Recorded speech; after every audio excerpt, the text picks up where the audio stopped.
सिप प्रदान गर्नको लागि जुन एउटा संस्थाले गोकर्णेश्वरदेखि दक्षिणकारीका महिला दिदीबहिनीहरूलाई कसरी सिपको चाहिँ एउटा चाहिँ विकास गर्ने भन्ने हिसाबले संस्थाले दक्षिणकाली नगरपालिकासँग समन्वय गरेर बागमती प्रदेश सरकारको आर्थिक लगानी जुन यो 30 दिने तालिमको आयोजना भएको थियो।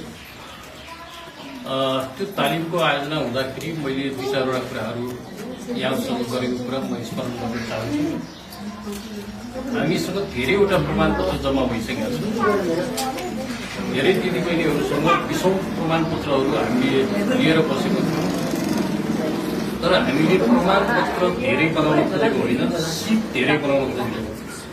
त्यसकारण तपाईँहरूले बागमती प्रदेश सरकारको रकम भनेको त्यो हाम्रो रकम, हाम्रै रकम त्यो बागमती प्रदेश सरकारले एउटा निर्णय गर्ने तहमा मात्र निर्णय गरेर यो संस्थालाई सिप सिकाउनुहोस् भनेर पठाएको हो। अब यसको सदुपयोग गर्ने दायित्व चाहिँ हामी सबैको।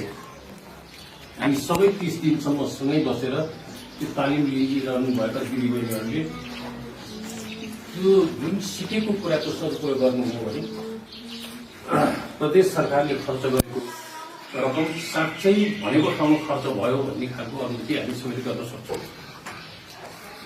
आज यो अत्यन्तै महत्त्वपूर्ण कार्यक्रम छ।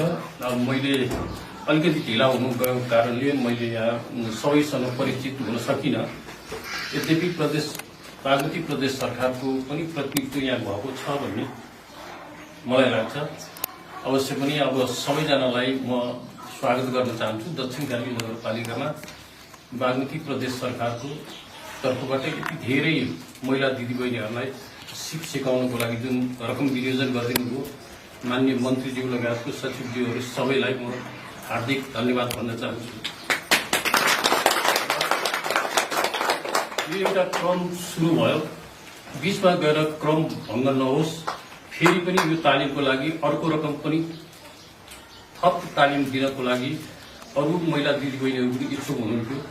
50औं दिदीबहिनीहरूले अनुरोध गर्नुभएको थियो। उहाँले चाहिँ 30 जना मात्र भन्नुभयो भएर 30 जनाको मात्र तालिम भइराखेको छ। र आज मैले त्यही दिन भनेको थिएँ कि कतैबाट किनेर ल्याएर होइन, तपाईँहरूले नै बनाएको चाहिँ मलाई एउटा चिनो दिनुहोस् है भनेर भनेको थिएँ। मलाई पनि दिनुभयो, मेरो श्रीमतीलाई पनि भनेर दिनुभयो। म त्यसको लागि पनि पूर्ण यहाँप्रति आभारी छु।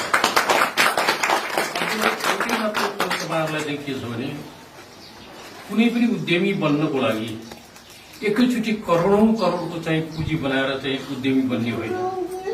हामी यसबाट सुरु गरेर निकट भविष्यमा 2-4 वर्षमा एउटा राम्रो उद्यमी बन्न सक्छौँ। त्यो बनाउनु पर्छ भन्ने बागमती प्रदेश सरकारको सामाजिक विकास मन्त्रालयको पवित्र उद्देश्य हो। त्यो पवित्र उद्देश्यलाई हामीले तालिम सकियो। आज अब 3-4 जना त खाना पकाउनै जानु भएको छ, मिठो मिठो खुवाउनु भयो। अब भोलिदेखि त सायद त्यो नहुन सक्छ।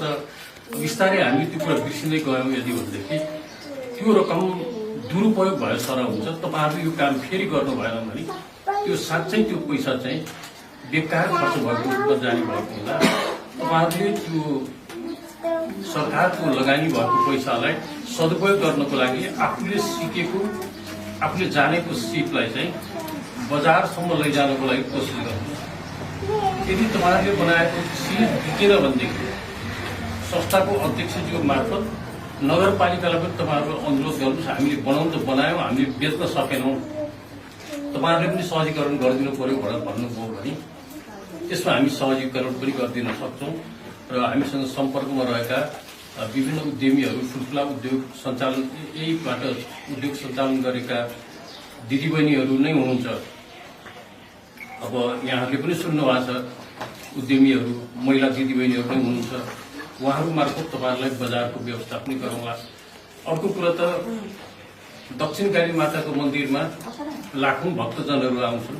त्यहीँ एउटा स्टल राखेर तपाईँहरूको समिति मार्फत एउटा स्टल राखेर त्यही पनि चाहिँ दिदीबहिनीहरूले बनाएको सामग्रीहरू बिक्री वितरण गर्ने अवसर हुन सक्छ। ठुल्ठुला मेला, जात्रा आदि इत्यादि पर्वमा 5 स्टार होटलमा पनि तपाईँहरूलाई राख्नुहुन्छ भने स्टल राख्ने मौकाहरू मिल्न सक्छ। यो सबै कुरा गरौँला। तर एकैचोटि धनी हुने सपनामा यो जाडो पोतेको एउटा सानो सामान बनाएर हामीलाई के त्यो गुन्जाइस हुन्छ र भन्ने नीति र नगइदिनुहोस्। ठुलो अवसर आउँछ भने त्यो अवसर पनि लिनुहोस्, तर आफूले जानेको यो सिपलाई चाहिँ सानोबाट नै उठ्नुपर्छ भन्ने मानसिकताबाट तपाईँहरू दिदीबहिनीहरू लाग्दिनु भयो भने त्यो नगरपालिकाले गर्न खोजेको कुरो त्यही हो, प्रदेश सरकारले गर्न खोजेको कुरा त्यही हो र संस्थाले पनि गर्न खोजेको कुरा त्यही भएको कारणले यो कुरा पूर्ण बनाउनको लागि तपाईँहरूको यो सिक्नको लागि जुन मेहनत गर्नुभएको छ र सँगसँगै त्यो मेहनतले तपाईँको परिवारको समस्यामा आर्थिक समस्यामा कतै न कतै सहयोगी बनेर आउन सक्यो भने बल्ल हामी सबैलाई त्यसले राम्रो गर्ने गर्नुहुन्छ। सबै दिदीबहिनीहरूलाई फेरि एकपटक म आग्रह गर्छु, तपाईँहरूले सिकेको सिपलाई मर्न नदिनुहोस्। धेरैवटा तालिमहरू ल्याएको छौँ, लुगा सुन्ने तालिम ल्याएको छौँ, जुत्ता बनाउने तालिम ल्याएको छौँ र विभिन्न खालका होमस्टेहरूको तालिम ल्याएको छौँ।